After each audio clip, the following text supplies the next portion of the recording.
মুসলিম বিশ্বের আপোষহীন নেতা আয়াতুল্লাহ আল খামেনি, তার মৃত্যুতে আজ মুসলিম বিশ্ব শোকাহত। ইরানের সর্বোচ্চ নেতা আয়াতুল্লাহ আল খামেনি তিনি প্রমাণ করে গেলেন যে কখনোই মিথ্যার সাথে আপোষ করা নয়, মুসলিম কখনো মিথ্যার সাথে আপোষ করে না। যেমন হুসাইন রাদিয়াল্লাহু তাআলা আনহু কারবালার প্রান্তরে মাত্র ৭০ জন সঙ্গী নিয়ে হাজার হাজার এজিদ বাহিনীর সামনে লড়াই করতে করতে শহীদ হয়েছেন। আজকে আয়াতুল্লাহ আল খামেনি তাই করলেন। ইরান 1979-এ শাহের পতনের পর আয়াতুল্লাহ আল খামেনি তার নেতৃত্বে ইরানি বিপ্লবের পর আজকে ইরান যে অবস্থানে আসছে, আজকে ইরান এককভাবে একটি মহাপরাশক্তি সুপার পাওয়ারের মোকাবেলা করতেছে।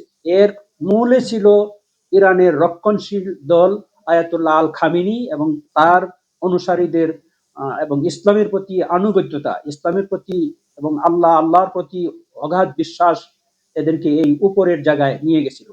আজকে কাতার, কুয়েত এবং বাহরাইন আরো যেখানে যেখানে ওই সুপার পাওয়ারের ঘাঁটি রয়েছে, সেই ঘাঁটিগুলো সহ এমনকি স্বয়ং সৌদি আরব সহ আজকে আমেরিকার আনুগত্য করতেছে। আমেরিকার বিরুদ্ধে, আমেরিকার অন্যায়ের বিরুদ্ধে একটি টু শব্দ করতেছে না। কুনতুম খায়রা উম্মাহ উখরিজাত লিন-নাস তা'মুরুনা বিল মা'রুফ ওয়া তানহাউনা আনিল মুনকার। তোমরা উত্তম জাতি, তোমাদেরকে কল্যাণের জন্য বের করা হয়েছে। তোমরা সৎ কাজের আদেশ দিবে, অসৎ কাজে নিষেধ করবে। এই যে অসৎ কাজগুলো করা হয়েছে, সার্বভৌমত্ব, স্বাধীন সার্বভৌম একটা রাষ্ট্রে আক্রমণ করা জাতিসংঘের অনুমতি ছাড়া, কোনো কিছু ছাড়া, এই যে অন্যায়, এই অন্যায়ের বিরুদ্ধে একটি মুসলিম রাষ্ট্র প্রতিবাদ করছে না। বরং সহযোগিতার জন্য রাশিয়া এবং অন্যান্য দেশ এগিয়ে আসছে, কিম সহ এগিয়ে আসছে। কোন মুসলিম রাষ্ট্র টু শব্দটি করছে না। ধিক্কার দেই তাদেরকে।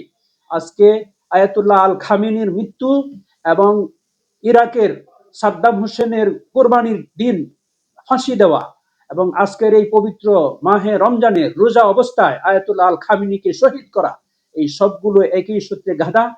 আমরা মনে করি বাংলাদেশ সহ অন্যান্য সব দেশ এটার বিরুদ্ধে প্রতিবাদ করা দরকার। আজকে এই পরাশক্তিটি ইরানকে আঘাত করেছে, কিউবাকে কৌশলে তাদের অন্তর্ভুক্ত করতে চায়, গ্রিনল্যান্ডকে তাদের নিয়ে নিতে চায়। এই সমস্ত ছোট ছোট দেশগুলোর প্রতি এই যে স্বাধীন সার্বভৌমত্বের হুমকি, এই হুমকির মোকাবেলায় এখন এই বিশ্ব বিশ্ববাসী যদি এক না হন, বিশেষ করে মুসলিম বিশ্ব যদি এক না হন, তাহলে মুসলমানদের অস্তিত্বের উপর আঘাত আনতে পারে। অতএব মুসলিম বিশ্ব এক হতে হবে, প্রয়োজনে মুসলিম জাতিসংঘ করতে হবে, করে এই সমস্ত অন্যায়ের প্রতিবাদ করতে হবে। অন্যায়ের প্রতিবাদ না করলে এই পা চাটা কুকুর হয়ে থাকার চেয়ে অন্যায় হয়ে মানে সিংহের মতন একদিন বাঁচা ভালো, শেয়ালের মতো হাজার বছর বাঁচার চেয়ে। আয়াতুল্লাহ আল খামেনি, আল্লাহ তাআলা তাকে বেহেশতে উঁচু মাকাম দান করুন এবং মুসলিম বিশ্ব সবাই এক হয়ে অন্যায়ের প্রতিবাদ গড়ে তুলুন। আল্লাহর মহান কোরআনের যে আয়াত, ওয়াসাতুন লিতাকুনু শুহাদা আলান নাস, মুসলিমরা হচ্ছে মধ্যমপন্থী।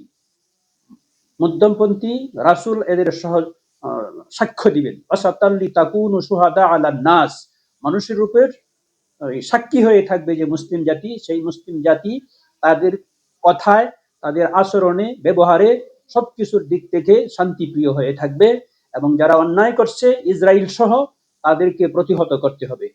আল্লাহ তাআলা আমাদেরকে তৌফিক দান করুন। আমিন।